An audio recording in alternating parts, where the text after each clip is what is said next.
right, my terrible listeners, you're tuned in to Terrible Sex with Naseem. I'm producer Dan, and each week I have the honor of bringing you registered nurse, aspiring sex educator, polyamory enthusiast, and true woman of the people, Naseem. Usually, she tells us stories, answers our questions, and helps us feel more comfortable around our world's infinite variety of sexuality, but this week she's gonna go toe-to-toe with ADHD enthusiast, cat dad, house husband, former sex toy distributor, and Naseem's partner in life and crime, Jar. Hi. Hey, Jar. Hey, Naseem. Hey, Dan. Hey, Jar. Hi. It's like you're just in the other room. Because I am.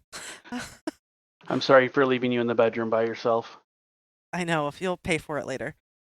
All right, let's not make it weird and personal. How's it going, Dan? How are you? Man, I'm frustrated by all the audio issues that we have at the start of the show sometimes, but I'm over it now and feeling pretty good. How are you, Naseem? I'm good. I am, if it hasn't been evident yet, I am back home in Michigan. Michigan. Pure Michigan. Good old Michigan. Pure Michigan. Just like Tim Allen says. I have a wedding to go to. And I came home, took the train, spending the day here. We go to the wedding over the weekend and back to Chicago on Monday. So it's a whirlwind. Heck but we're yeah. making it happen. Yeah, and getting to spend some time with my lovely husband. And I get to spend some time with your lovely husband, who I seem to talk about quite a bit on this show and have never actually met. Jar, it is a goddamn pleasure to have you. Well, I figure, it's episode 15. Might as well, spice it up a bit. Yeah, it's time. So welcome to the show. Well, it's good to be here. Now, I've got questions for you. Naseem, it's your show. Where do you want to start? I think it's a great idea if you just ask Jar questions. I'd love to hear what he has to say. He's not listened to the show. Nope. So this will be interesting to get his perspective on things. It's my show, but he's our guest. And let's see what he has to say this week. Awesome. Well, like I said, I'm sure she said it before, I don't really listen because I don't want Naseem to feel like she has to hold herself back when she talks. Like she has to second guess or self-censor. No, it's her podcast. Just talk. And I don't have to listen. I support you, though. That's very loving. That's very kind. I don't want any of our terrible listeners to think that that's how they can best support Naseem. But for you, Jar, I think that's a wonderful way to go. With that being said, Jar, tell me about when you first met Naseem. Oh, Christ, Dan. You've heard of online dating, right? I have. Once I tried it, I went on one date. That shows you how old I am. Yeah, I don't think I'm too far from you on that one. So yeah, there's this chick. She popped up, and I was living in the middle of nowhere. And obviously that chick never popped up again, so I had to find someone else. And then this other girl came up, and I didn't know how to say her name. It was Nazmaz, if I remember right. And it was Christmas Eve of 2012. A Christmas Eve romance. This sounds like a Disney story. But yeah, we just started talking and met up at a restaurant. We immediately disagreed on the best Doctor Who companion. And we just talked all night, went out, got some hot chocolate, some like the Mexican hot chocolate. Oh, yeah. And walked around the downtown area. And we went to Meijer and got underwear. Nice. So how long from the time you started online chatting till you guys met up in the real life? Couple weeks. Probably about 2-3 weeks, maybe. Okay, maybe so that long. We're into the new year by the time Yeah. you guys meet. Okay. Yep.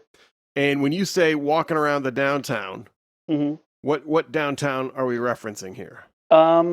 Midland, Michigan. Yeah, Oh. It's home of Dow Chemical, Corning, DuPont, and Three-Eyed Deer. Dioxin Central. Well, if that's not a place to start a romance, I don't know what is. Okay. It's a very cute town. I'm sure it is. I'm sure it is. Yes. Now, so you guys have met. It's early January. You're buying underwear already together. Now, it starts off pretty what's the opposite word of polyamory? Monogamy? Monogamous? Yes. It starts out pretty. Do-do-do-do. I don't know. Did you guys discuss monogamy? Did you discuss when you would be exclusive? Was it always just like many of us default into that relationship and that's just what we would expect? It was just kind of a default at the time. She was really trying to talk me out of dating her. She's like, I don't know where I'm gonna be. I got things I gotta do. But it wasn't. I mean, it came up a couple times here and there, but it wasn't until 2019 we really started talking about it. Okay, and I'm sorry, this is 2012 that you met, right? Yeah. Okay. Well, 2013, but yeah. All right. So yes, December of 2012 when you swiped right, or however you did it, and then January 2013 when you met in real life and bought underwear. Mm-hmm. So when did you all decide to get married? We had no plans on getting married. No, I had plans. You were my end game. Oh, was I? Yep. Okay. Nice. It was Kohl's. I had a Kohl's card, and I'm like, I have enough room on there to get an engagement ring because Kohl's is obviously where you go. Yeah. And I was really happy with myself because not only was it was a decent ring, I got it for 90% off. Hell yeah. And I think his pride of our entire marriage is how the discount for what he discount ring, discount husband.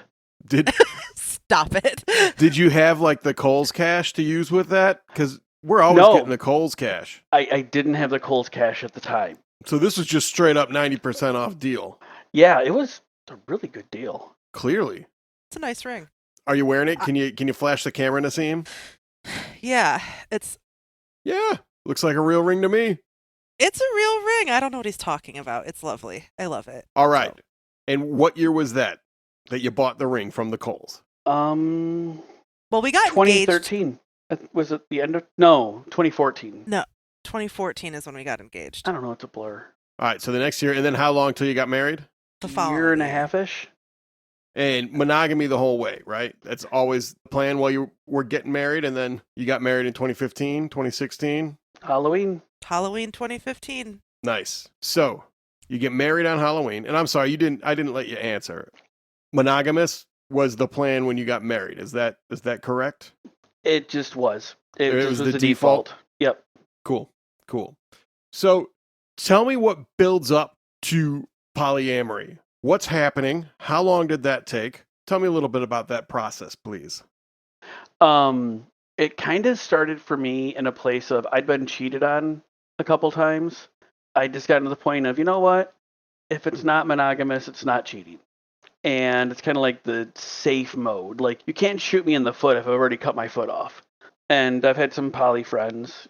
There were some medication issues where, some things don't rise to the occasion, and it happens. And I was like, hey, if it ever comes up and that's a need you need filled, just we'll talk about it. And if that's a need, I'm not going to take it personally. I get it. It's a need. Okay, so you brought it up. Just, hey, wife, hey, Naseem, we're laying around, talk, having thoughts, and if this is a thing you ever need, I just want to let you know that that's a thing that I could handle. That's how it started, is that right? Yeah. And Naseem, what did that do for you? Were you like, finally, I've been trying to fuck the bag boy at the shop and save for years, and you finally got a green light just out of the blue? No, that's not how it went. When he first brought it up to me, I don't even think we were married yet. No. Oh, really? So this had been a chat before marriage. It had been a chat before marriage. Okay. In terms of, I think his exact wording was something along the lines of, hey, if my dick stops working, like, you can sleep with other guys, or something along those lines. Hey, mine's broken. You can use a different one. So there were rules attached. It wasn't just a blanket statement. Get out there, kid. Correct. Yeah. At the first time. In the beginning. Got it.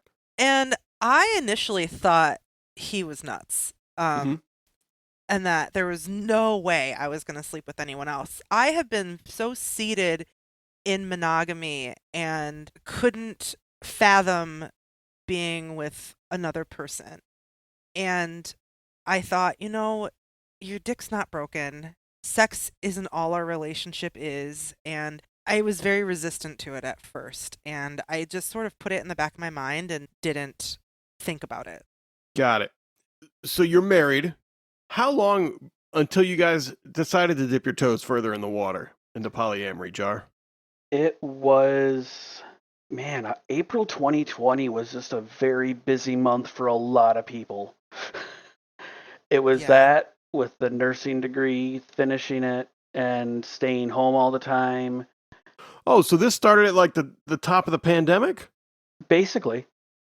Like the worst time to be polyamorous. Yeah, like Jesus Christ. I don't think I ever put that together before. So here it is, the start of the pandemic. Naseem, you're just finishing up nursing school and then you're going to go work healthcare at the fucking start of a pandemic, as if that's not stressful enough.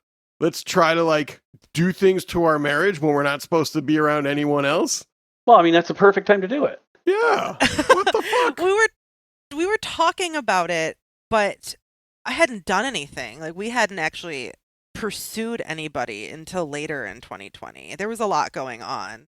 My dad was sick, pandemic, new job, things were kind of, our lives were so busy and sort of a jumble. And I was so incredibly stressed out between everything else going on in my life that I didn't really want to pursue anybody else, especially because, it was the pandemic and we were trying to be really careful.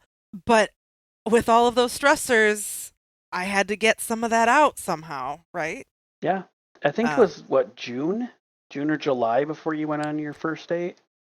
My first date was in October? I keep telling myself it was in October. No, it was like June or July because it was that one guy in Flint with a J name. He was the pharmacist guy. He was the first. Nope, that's so wrong.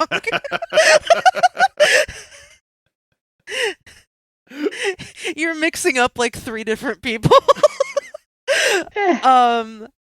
I never met him, so No, it could be one guy with 6 heads. That's true. The first guy that I went on a date with was oh yeah, the G. dude, yeah, with the attic. Yeah. Yeah. Yes, with the smoking room in his attic. Yep. That was the first guy that I dated.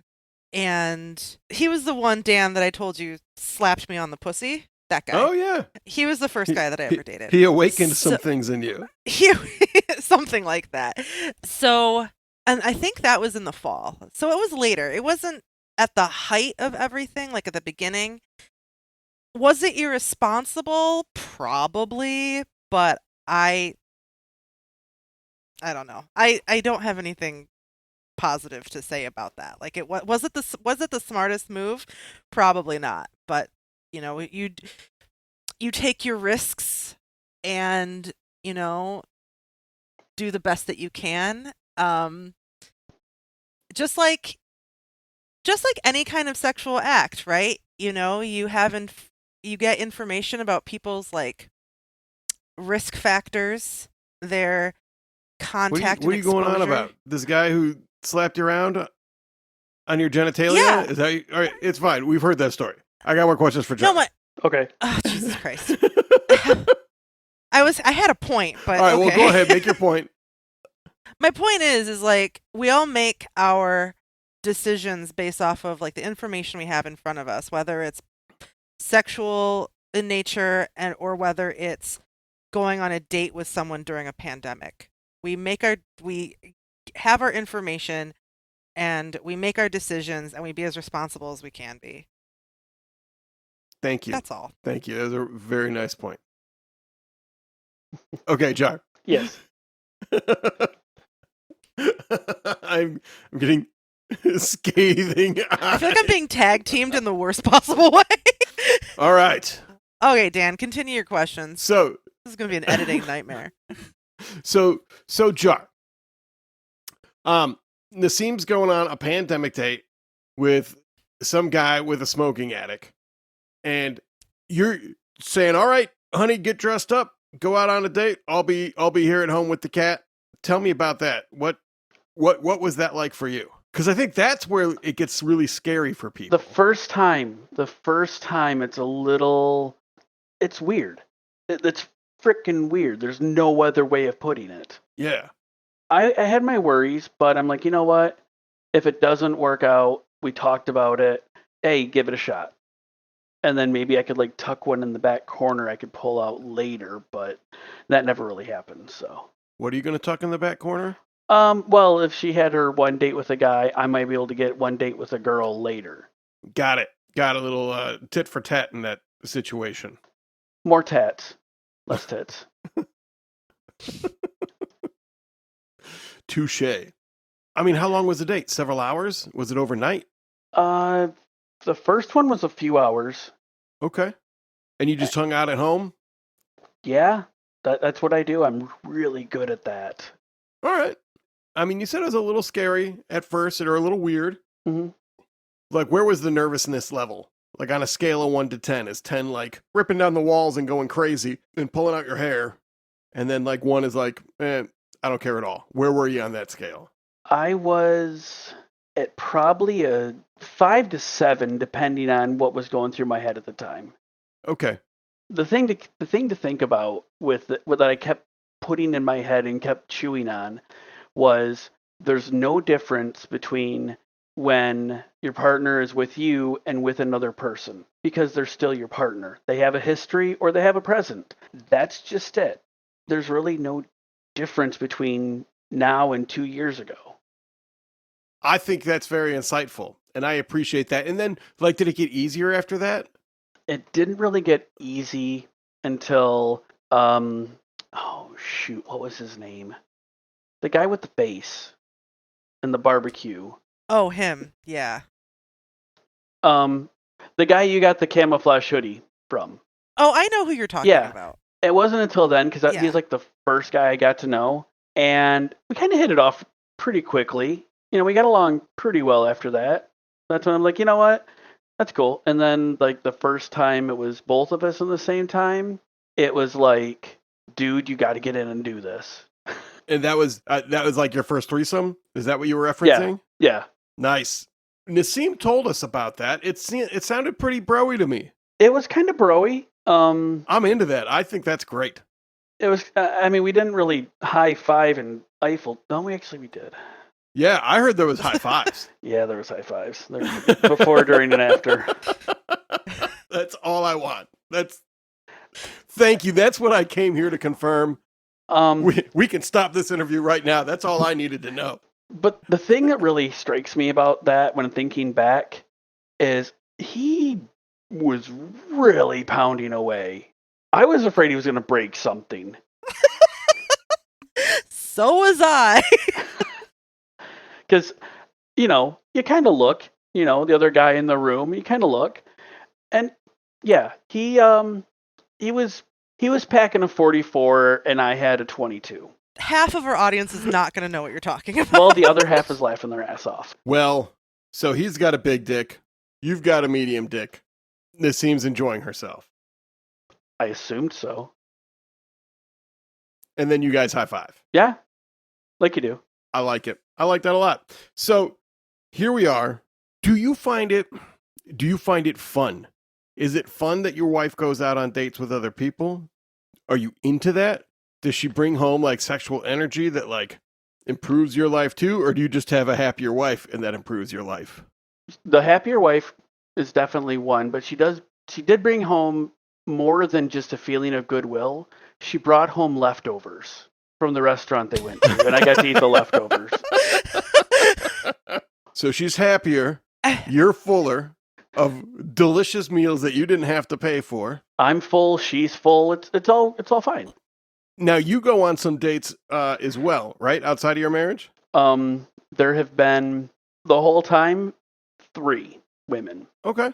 Is that by design? Do you just not want to go out that much? Oh no. I'm on the dating sites. I'm on all the stuff, and apparently it's a ladies' market out there. Man, it's tough, bro. At least it was a while ago.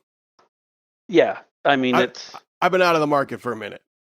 definitely women can have their pick. But no, the first one, we went on 2 dates, and the second date, I got a call, like, yeah, he showed up and he had to leave, and and she was crying, and it's like, I gotta go, I'm sorry.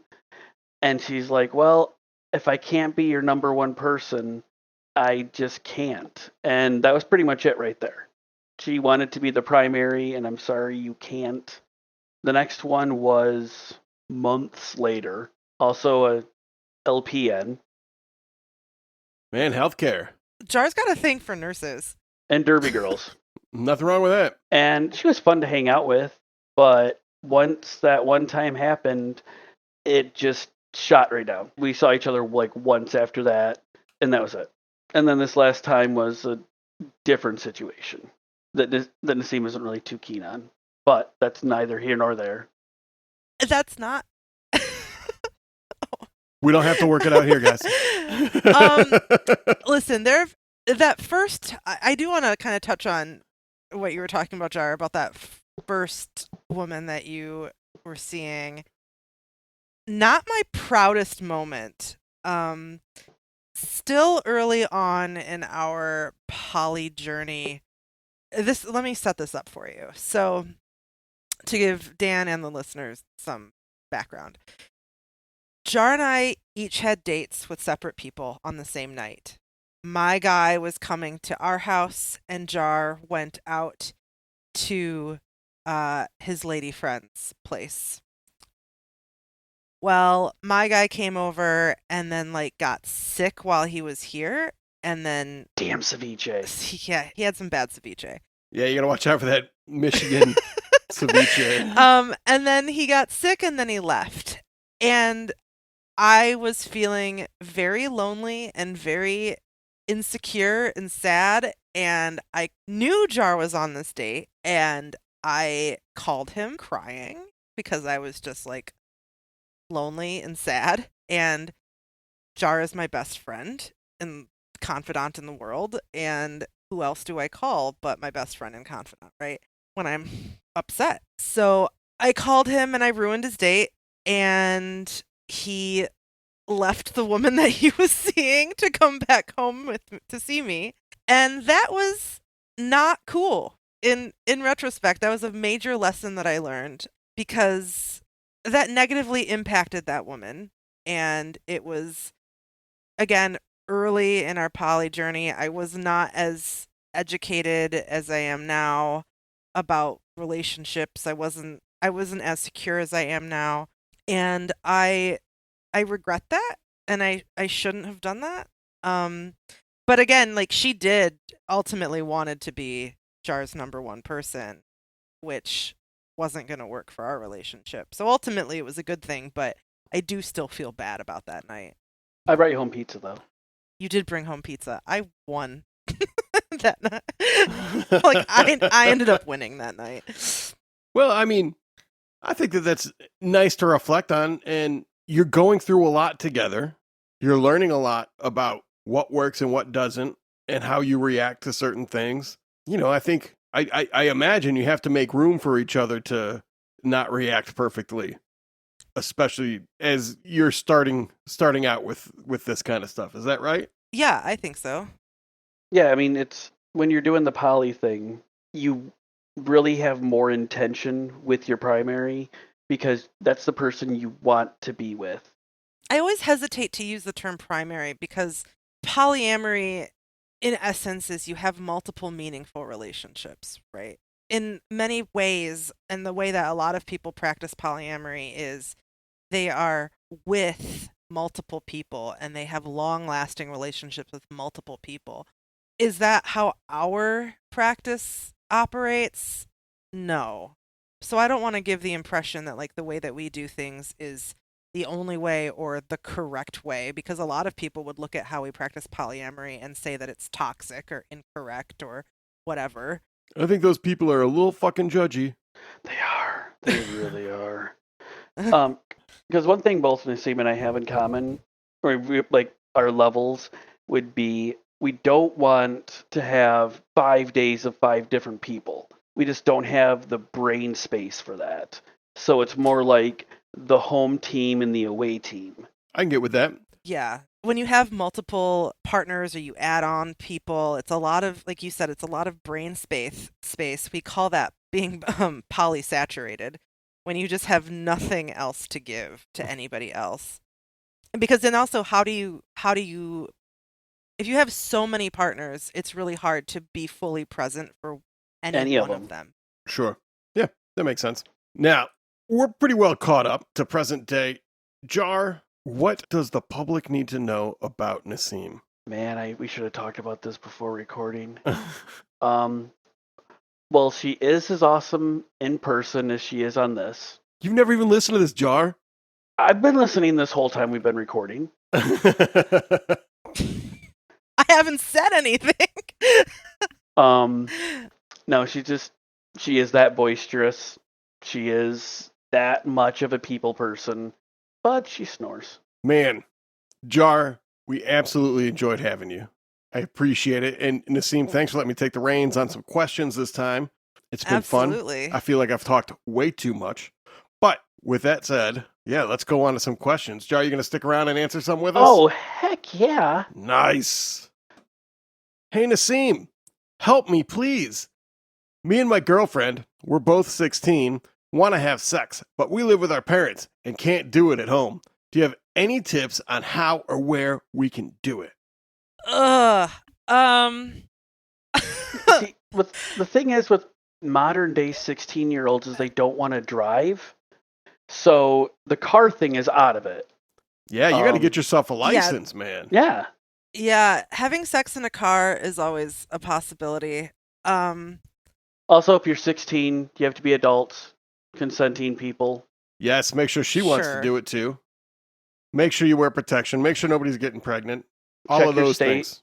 Make sure you're in the right state where you can do that. Or country. Man, we got a lot of international listeners lately. It's tough. I mean, friends' houses, which sounds terrible. It's hard. As someone who did not have sex until their 20s, this is a hard question for me to answer.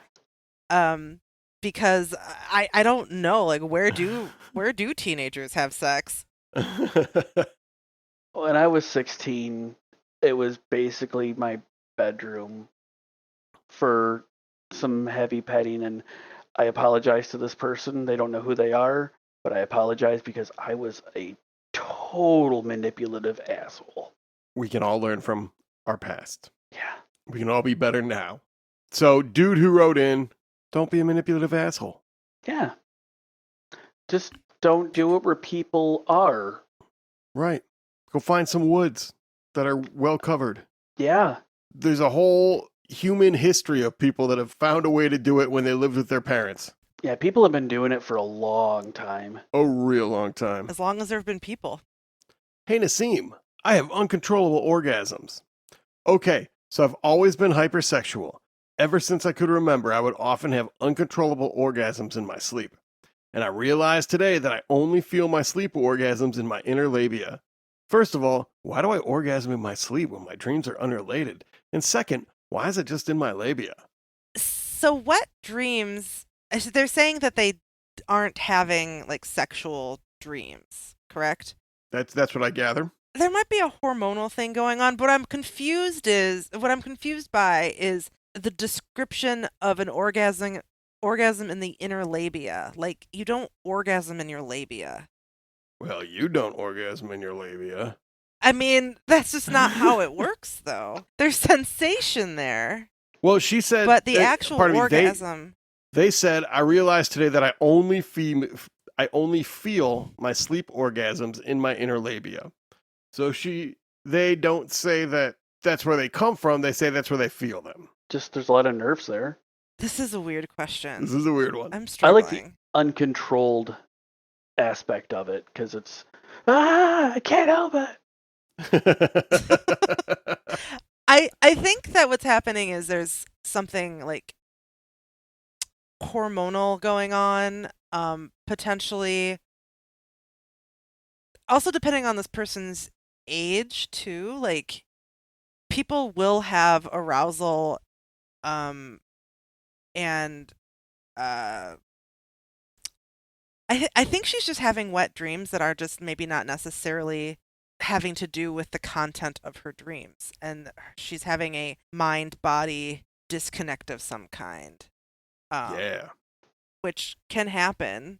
I think that that's probably happened to me at some point too. Like I think that that does happen, but I'm not really sure why that happens. A mind-body labia orgasm?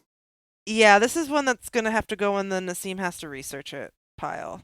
We'll come back. We'll come back to that once there's some more labial research. Hey, Naseem, have you been with a hung guy and subsequently have had difficulties going back to normal or average?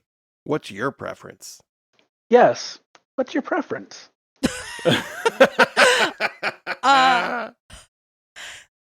So I have been with hung guys before, and it's not difficult, I wouldn't say, to go back to like a normal sized person, whatever Average. normal means, like your average or like even a smaller size.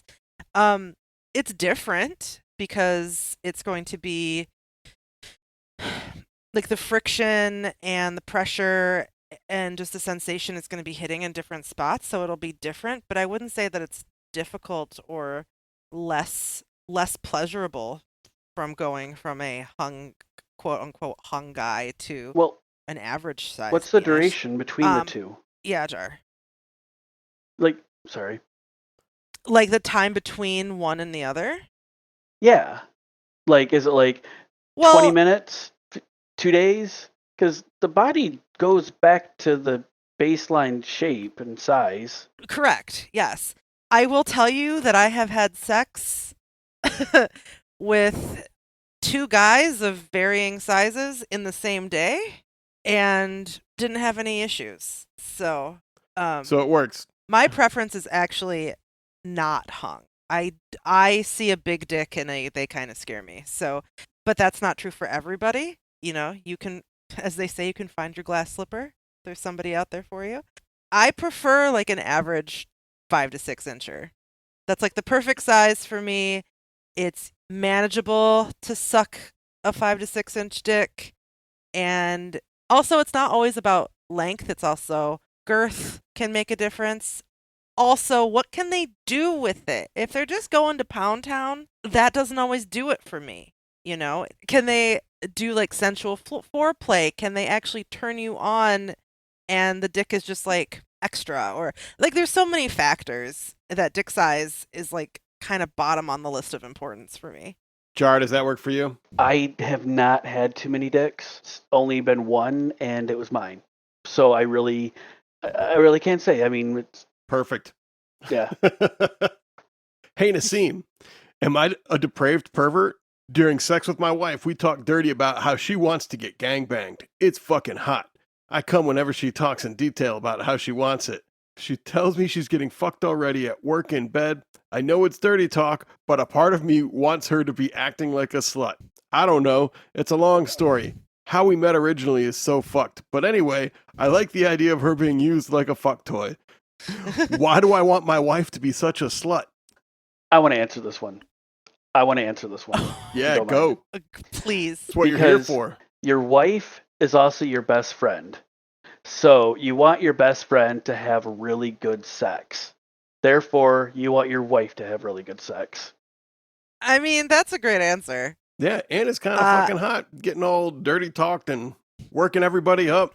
Yeah, and to know that you get off on the idea of her being a quote slut with other men, but at the end of the day, she comes home to you. So, like, you're the guy who, of all the guys, she prefers. And that might be something that Yeah. tickles your pickle, Fucking you know? hot. And it's super hot. And I think that that's, is that for everybody? No, but like, that's a very common kink. It's a very common thing for guys to be into their wives or their partners, or anybody to be interested in their partners having sexual activity with other people. Like, it's very enticing for many people. So good for you. Glad you're having great sex. Glad your sex life is great.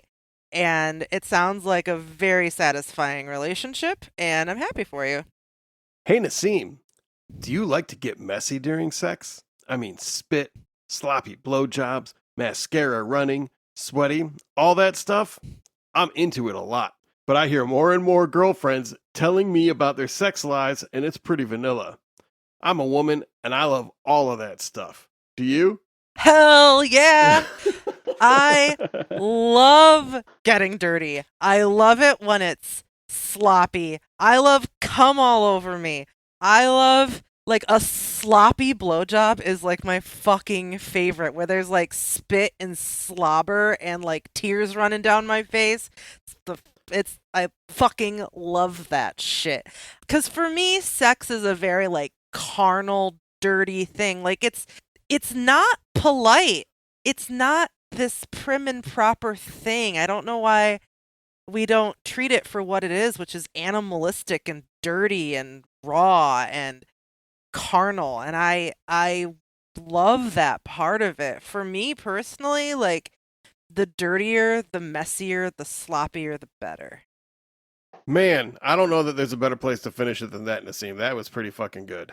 Yeah. Jar, you have been awesome too. Thank you so much, man, for coming out and being on the show and putting up with all my stupid non-polyamorous questions. I've learned a lot. Hey, you're the genius who puts it all together. I mean, I'm glad to be here, glad to help, and I can only imagine what goes on behind my back, but as long as everybody's consenting and has fun, who am I to say anything? Well, I certainly consent. I have a real good time with your wife.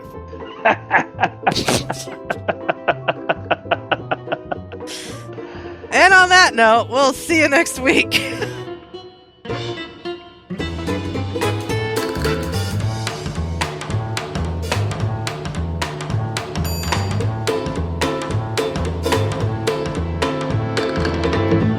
Naseem wants all her terrible listeners to know that although she is a medical professional, she is not your medical professional. This podcast is not medical advice. If you want medical advice, please seek out your very own healthcare provider.